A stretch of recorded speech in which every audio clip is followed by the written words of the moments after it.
All right, East versus West 16, the arm wrestling pay-per-view just finished up like an hour ago. I'm gonna give you my thoughts on the main event matches, just because I don't have much to say about the non-main event matches, besides one. The one I was wanting to talk about that isn't in the main event sequence, Frank Liberelli versus Sergey Kalanchenko.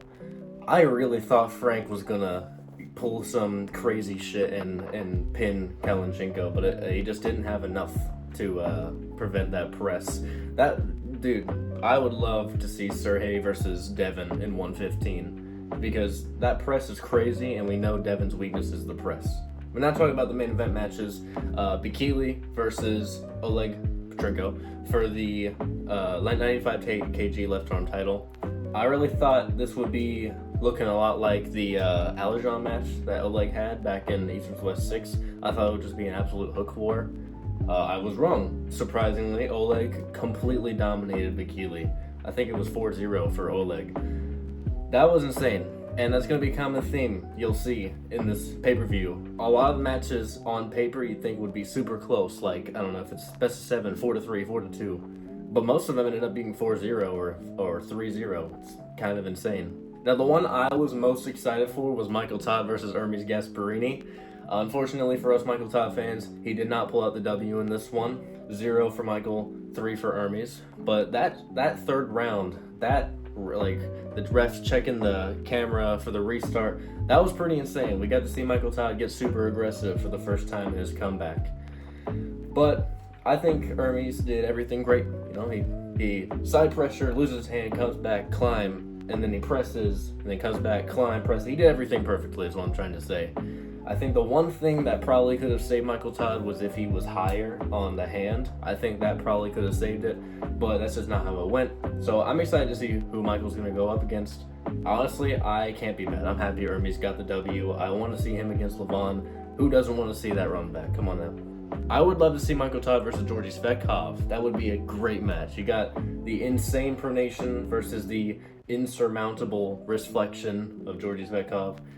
But yeah, that would be a great match. Now we gotta talk about the main man, Todd Hutchings versus Irakli Zurakashvili for the 95 kg right arm title.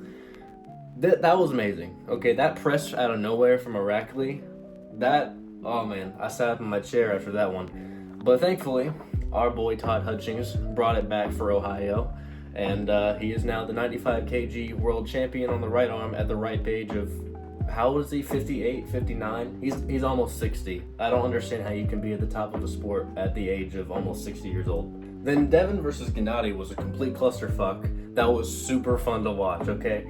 It was so much fun to see them get pissed off at each other for, I don't want to know how long that match went on. I'm expecting to see the YouTube replay an hour long at least, because that took forever and I was loving every second of it, okay? Because Devin has a habit of taking way too long in his matches. But they are always super entertaining because the trash talk between those two was top tier, alright? Also, can I just say, Gennady got some super cool stops on Devin. Like, he stopped him an inch away from the pad for a solid 15 seconds. I don't think anyone really expected that. And also round 5, he also stopped Devin for quite a while as well. Even though Devin was playing around, you could see towards the end, he had the strain face on. He was really trying. So Gennady still is going to destroy the super heavyweight division below Devin and Levon. And then finally, the one that everyone said would be a complete stomp was actually probably match of the night. We had Artem Morzov versus Vitaly Lalitin for the #1 left arm in the world. I don't think anyone really expected Artem to pull out that insane stop in round 1 and then press from center table. I don't think anyone expected that. I know I saw the polls. It was like 92% thought Vitaly would just steamroll him and completely, like, 4 flash pins. I saw someone in the live chat say Vitaly wins by flash pinning 4 times. Well, that didn't go how you thought it would, did it? Because it ended up being 4 for Vitaly, 2 for Artem Morzov. We do have a new left arm king of the world. But yeah, I'm really excited to see what Morzov's going to do next.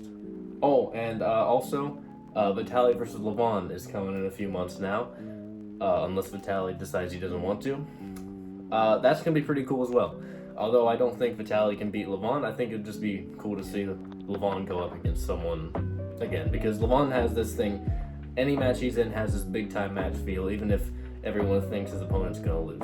But yeah, I just wanted to give my thoughts on some of the main event actually all the main event matches of East vs. West 16. I thought that this card, I don't think it was as good as East vs. West 14 and 15. I actually think those two were better, but it was great. It's definitely one of the better East vs. West, and that's saying something because they're all amazing. Maybe except for 13.